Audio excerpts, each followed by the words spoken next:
What's good, YouTubers and YouTubettes? This is JB Sports, back again with another one. Former unified lightweight champion, Vasyl Lomachenko, who's a multi-division world champion. His nickname is The Matrix. His promoter, Bob Arum, aka the Ballfather, said he's the second coming of Muhammad Ali.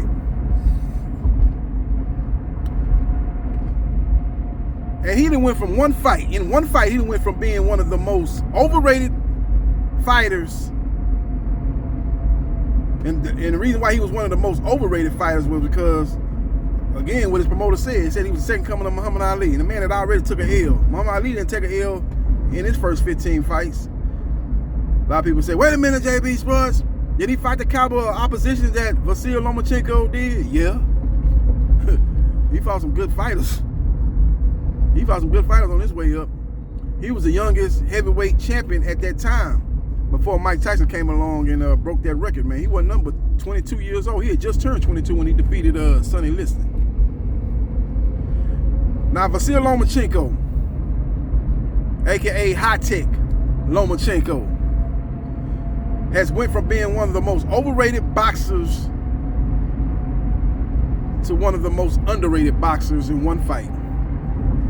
And the fight that took him from overrated to underrated was the Teofimo Lopez loss.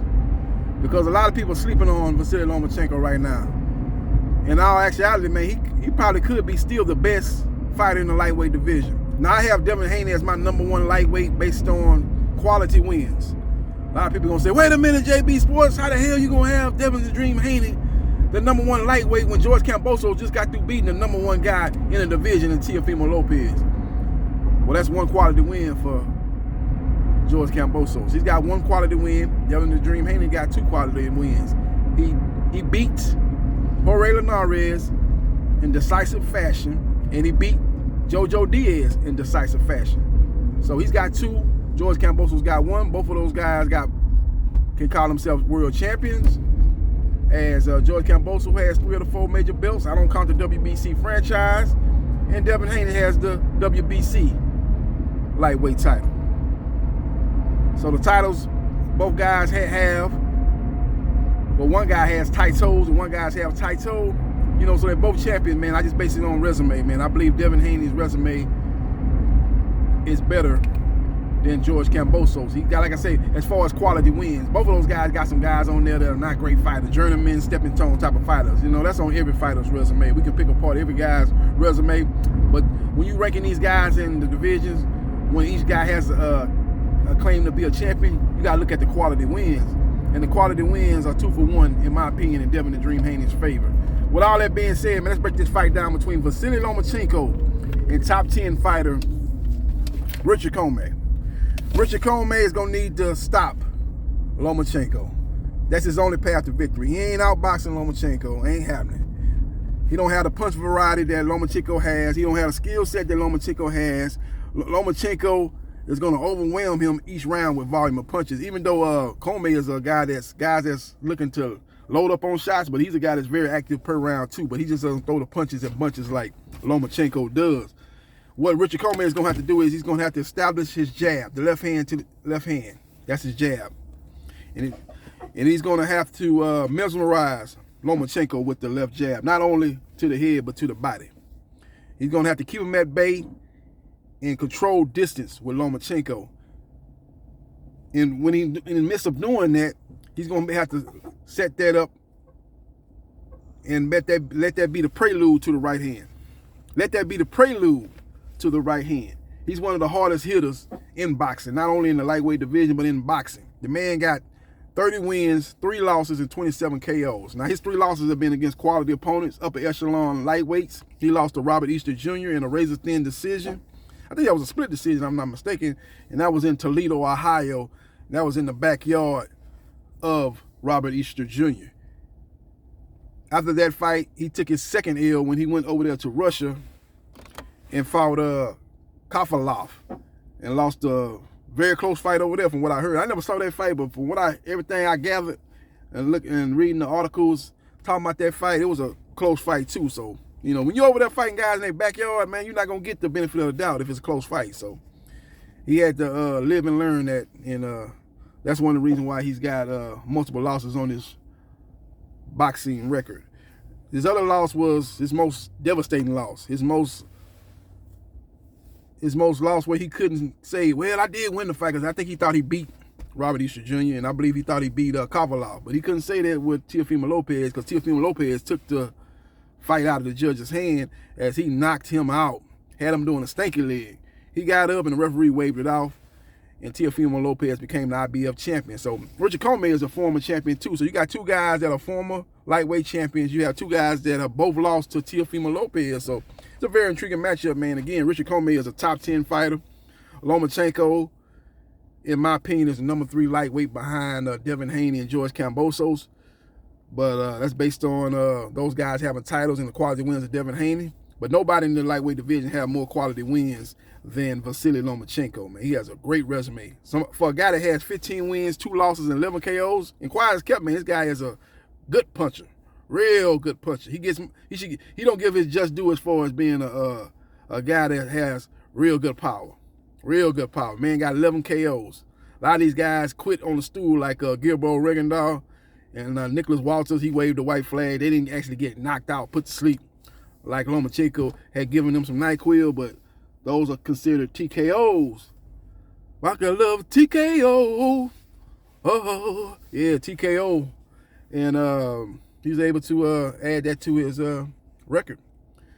But Lomachenko going to do what Lomachenko does, man. He's going to be throwing a whole lot of punches at a breakneck pace. He's going to be trying to get inside the jab, and he's going to be trying to get inside so he can land combinations. He's going to be going to the side, throwing punches from angles, and he's going to be making Richard Commey look stupid at times. Because Richard Commey going to be thinking he in front of him, and then next you know he's going to be beside him, and he's going to be landing shots before Richard Commey even know what's going on, man. But Richard Commey cannot get frustrated like Nicholas Walters and wave the white flag. He can't do like Gilbert Regendahl and quit on his stool. You know, pull a no mas like Roberto Duran did with Sugar Ray Leonard. He can't do those things. I don't think he is going to do those things. He's a very strong-minded fighter. He got a lot of heart, a lot of grit. He's not the most talented fighter in the world. He's basically a basic fighter. He's basically got the 1-2, the jab, and the right hand, but that right hand is a hell of a right hand. And it's a right hand that can turn his fortunes around even if he's behind on the scorecards. He's got to be throwing that right hand with bad intentions from round 1 to round 12. But one thing he's going to have to do is jab to the body a little bit more. You know, not only just jab to the head, because Lomachenko going to be looking to slip there, but jab to the body. You jab to that body, that's a much more consistent weapon than a jab to the head. Because you can always, all you got to do is look at those legs. Where those legs go, that's where the body can go. And you look down and watch where his legs move, man, you can hit that jab to the body and you can score on a consistent basis. Well, another thing that Richard Commey is going to have to do is establish the left hook, because Lomachenko is going to take away your right hand. He's going to be looking out for that right hand. So in the midst of all that, looking out for the right hand, you got to throw that left hook, man. Catch him with that left hook and get the respect with the left hook, and then that'll set up the right hand later on in the fight. And that could be the punch that can get Richard Commey in the winner's circle. Lomachenko just got to do what Lomachenko does, man. Slip the jab, take the jab away from Richard Commey, and get inside and work his combinations, man. He's a guy that's a very good body puncher. He changed speeds on his punches. Just a very complete fighter, man. Very offensive-minded fighter. But he does get hit because he's so aggressive. And he's taking shots in his last, well, up until the Nakatani fight.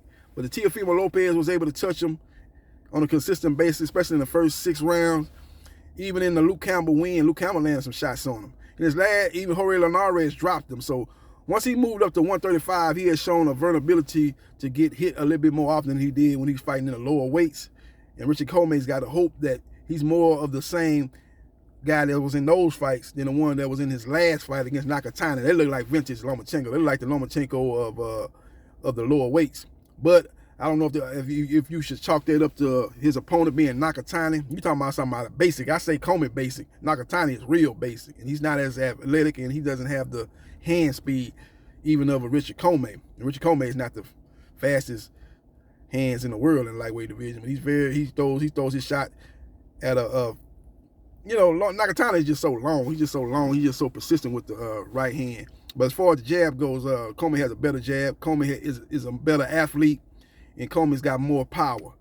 So this really is a good matchup for Lomachenko, because basically he basically fighting the same fight he fought in his last fight in Nakatani. He just fighting a guy that's got more power and a more consistent jab. But the guys' fighting styles are very similar, Nakatani and Richard Commey. So he don't have to change him up as far as his preparation going into this fight from the last fight. So we will see what happens. We will see what transpires. But I got Vasyl Lomachenko winning by unanimous decision. I believe it's going to be 10 rounds to 2, maybe 9-3.